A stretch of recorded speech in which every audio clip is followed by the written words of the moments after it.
and you are watching Live Well. I am a licensed mental health therapist, and I work in Chattanooga part-time with Christian Counselor Cooperative. It's a new job, you know about it. We've talked about this. And my special guest today is Ruth Burton. She was on at the beginning of the season, and we talked about books. And today I have invited her on to tell me a little bit about the canning process. I know that canning is very common here in Pikeville and in the South. However, I have never learned how to can. And I've always wanted to learn. And so Ruth was very gracious to come on and say, I will teach you. You love canning. I love to can. I'm not an expert. I'm a home canner. Love it for a lot of different reasons. One of those is the health benefit. My husband and I are both diabetics, and so I think it helps anybody to stay away from a lot of the additives and preservatives. Oh yeah, because a lot of your canned products that you buy in the store, yes, have sugar.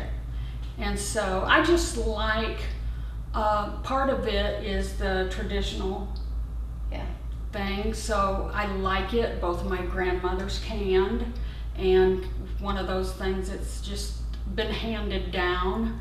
It's great to have fruits and vegetables that you know where they came from, you know how they were raised, and they're really good on a winter night. Yeah. So. And who taught you how to can? Well, I had some ladies that I knew that gave me a little guidance, but I just jumped into it. A lot of people, I understand that people are a little bit intimidated. I'm intimidated. To get into canning. I'm intimidated. Don't be. Don't be. It's anybody can learn to can. Mm-hmm. It is hard work. Some things that you can are harder than others. Now, is it hard or is it time consuming? Time consuming. Okay. But it's work. Yeah. So did you have anybody who canned growing up? Did your grandmother or aunt or? Possibly my maternal grandmother did some canning. I should have called my mom and asked because I cannot recall.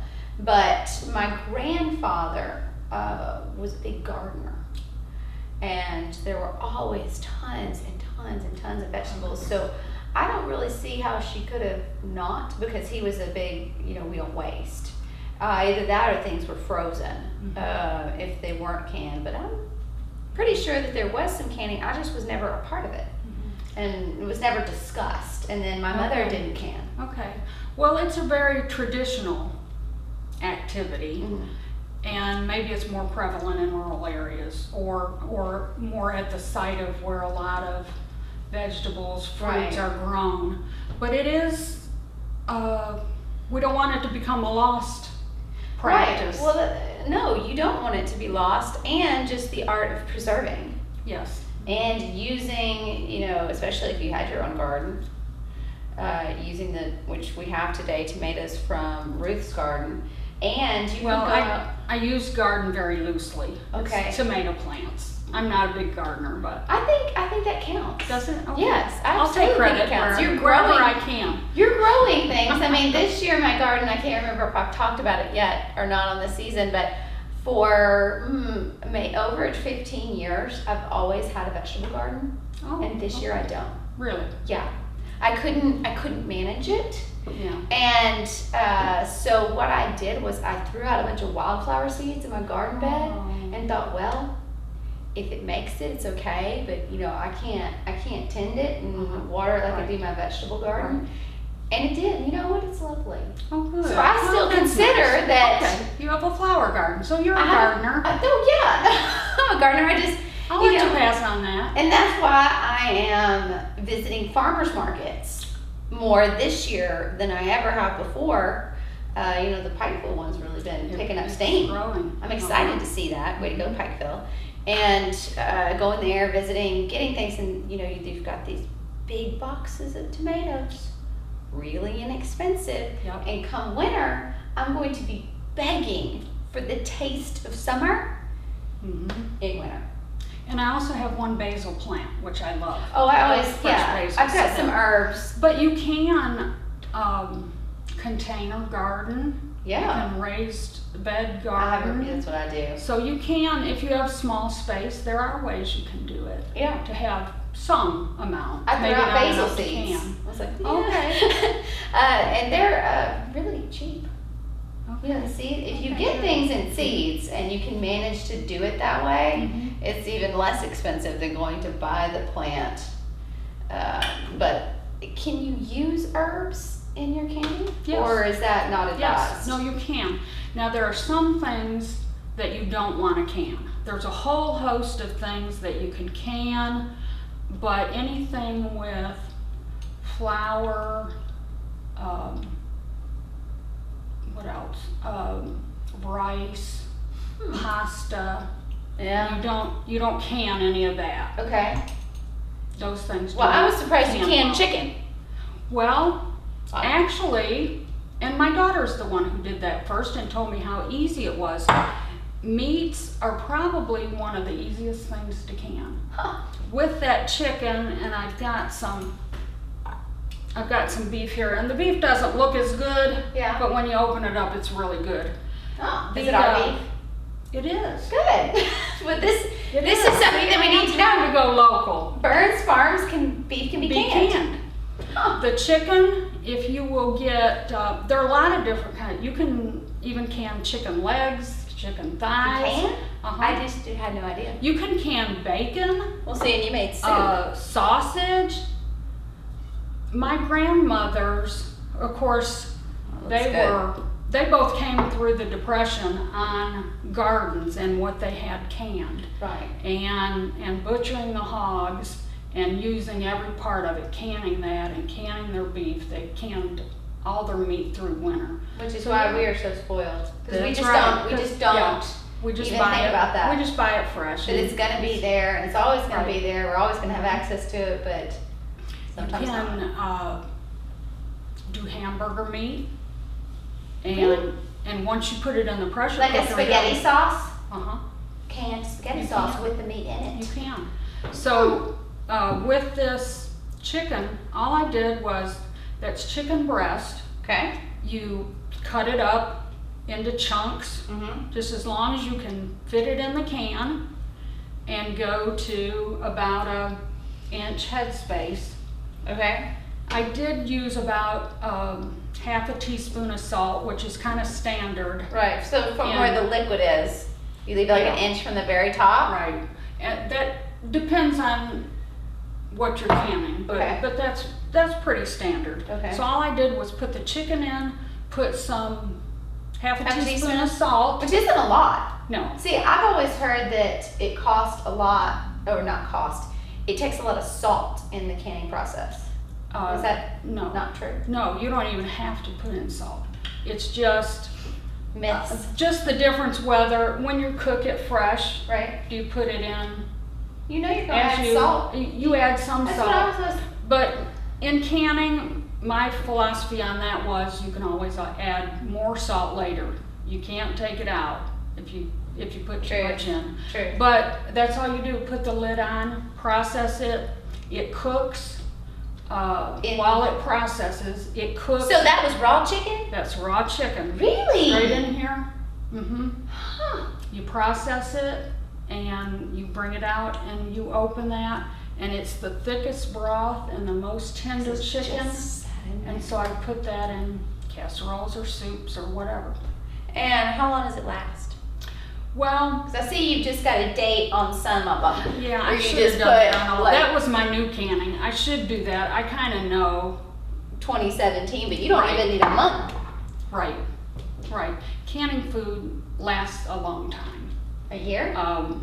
Yes. Or do you usually just I'd say a consume year. this in the winter? You usually make enough just for one winter, or? No, I try to a year, but there's no reason if you have green beans or tomatoes or something like that, Mhm. you can't let them go at least 2 years and maybe beyond, Wow. because it is a really good process. Okay. So you put it in the jar, that's where you Mhm. left off, and then this thing right here. This is You the base. have two types. This is a pressure canner. Where do you pick one of these up? Anywhere? Walmart? Anywhere. I was just going to show you this. Oh, Don't forget my sound. Yeah. But even a larger pot like this, there's two types of canning. The water bath canning and the pressure canning. And it depends on what you're canning. A rule of thumb is high acid foods don't need the pressure. Oh. So you're talking about tomatoes, most kinds of fruit. Oh. You Like can if you're making jam? You can water bath that, which is just a little bit different process. Okay. You put the jars in.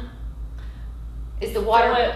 Okay. Oh, you put the jars Fill in it, first? well, put a couple of inches of water in. Okay. Put your jars in. The goal is to have in water bath canning, is to have your water over your jars by a couple inches. Okay.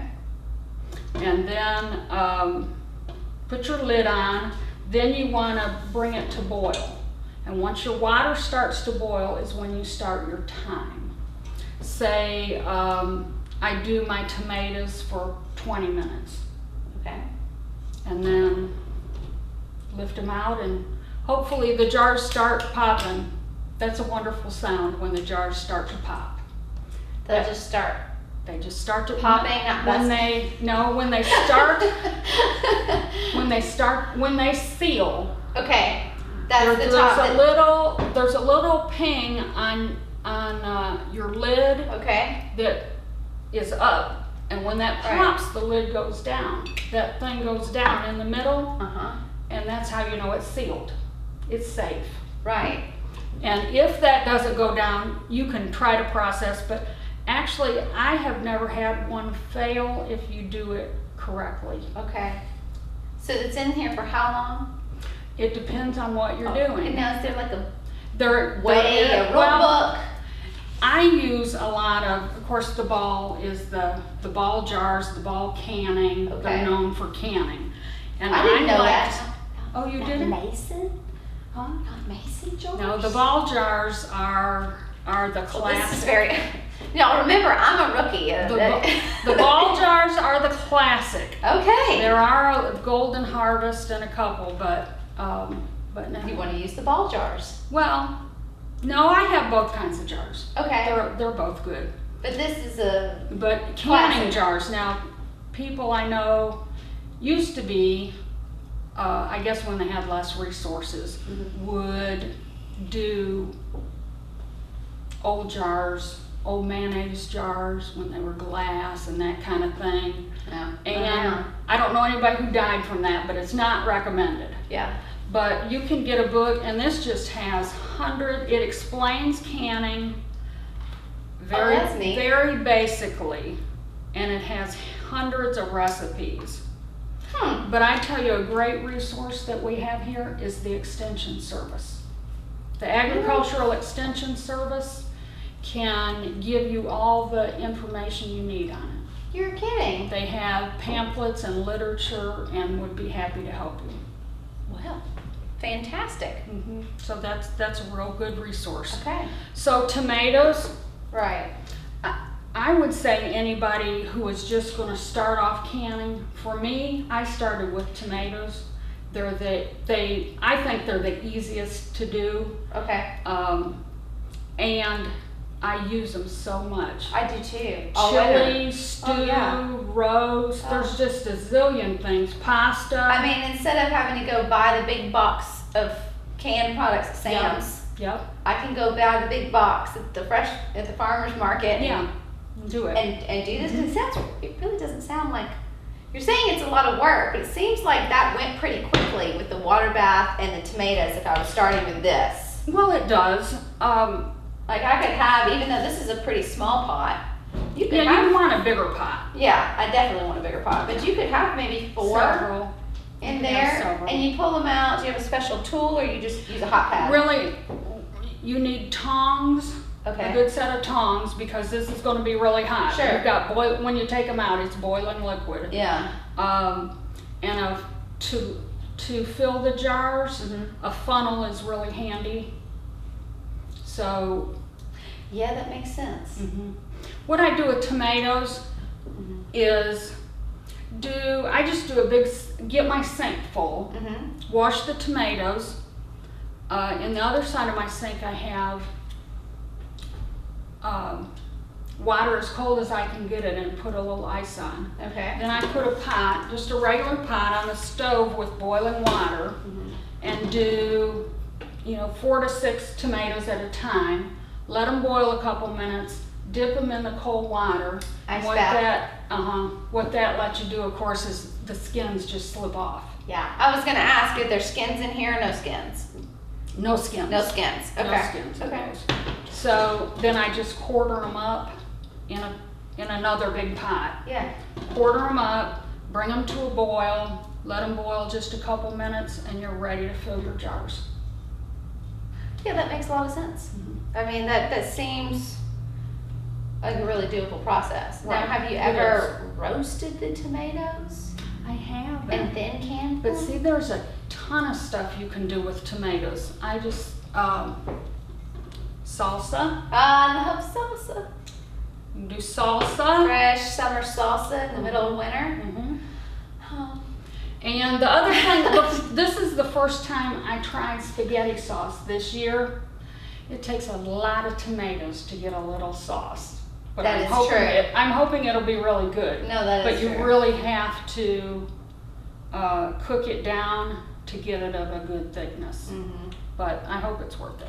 No, it looks like it. It's got a little bit of a brighter color, more of an orangey color than just the tomatoes. Now, when you do, my recipe for that did call for you could leave the skins in, Mm. and then you put them through a strainer, which also got out. See, this has the seeds. The seeds don't bother me a bit. No. So, but you can strain them if you don't want them. But I a lot of probably would people do that. tomato juice. There's just a lot of things you can do with tomatoes if you want to. Yeah. I'd like to figure out a way to preserve the cherry tomatoes, but getting the skins off of those things would be murder. Yeah. I may just have to eat them. I guess because you can do whole tomatoes. I don't know why you couldn't do whole cherry tomatoes. Well, I guess, how does the skin last in the jar? You think it's gonna be gritty over time? You know how They don't- sometimes skins can I've get never tough? seen that. I've never seen cherry tomatoes done I know. like that. But you can be a trailblazer.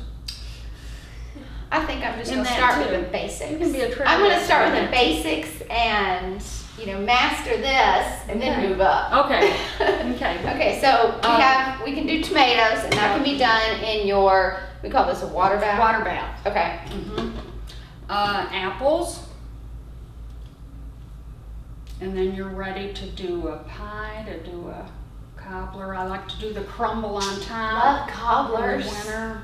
Oh, You're ready to do that. That's nice. So, and as you know, the good thing about this is, even though I'm not a gardener, there are so many great places in our community to get all of this fresh. Oh, yeah. And And it's more economical. yes, I mean, if you go to the store, well, everybody has to take a cut. yeah. And I like supporting farmers at the farm. Oh, yeah. I think that's great. Mhm. So we have a lot of farmers up and down the valley, particularly, of course, on Walden Ridge. Mhm. Philip Wood, my old classmate, You went up to there. school with them? That's we neat. graduated together. He has a lot of great produce. Jackson's. I Yeah. shouldn't have started, but Gary Swafford, I know, 'cause L.B. now they're- Swafford, and all the rest of you. Oh, Can I say that? Yes. Because there are just so many. Mm-hmm. So many people, and Facebook has been great for that too, because they update you every day on what they just pulled. We haven't I talked didn't yet even about. know that. Oh, really? Who has a Facebook page? Oh, all those I named. They have Facebook pages? Uh huh.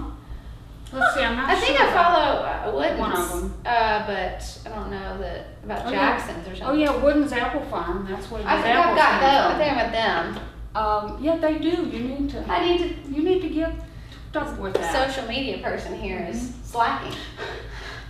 So it's great to do that. We didn't talk about freezing yet. Oh, okay. Yeah, let's talk about So freezing. you've done some freezing. Yeah, that's what I was taught, was to freeze the vegetables. But I have to say, and before the show started, we talked a little bit about this, but often if I leave them in there for too long, the frozen vegetables, they get frostbite. And I just don't like that. And there may be perhaps something to do with my freezer. It's not an old-fashioned freezer, and that's why that happens. But it doesn't taste the same. Regardless, even if it's just been in there for a little while, and I mean, now meat, that's a whole different ballgame. Right. Meat, I don't have a problem freezing, probably because it is vacuum sealed and it comes that way, and it just keeps better. But anytime I do it myself, throw some vegetables in, close the bag as good as I can, it still doesn't taste very good. Like I tried one year to roast tomatoes and put them in a freezer bag. Okay. And freeze it. Yeah, didn't work. Not really.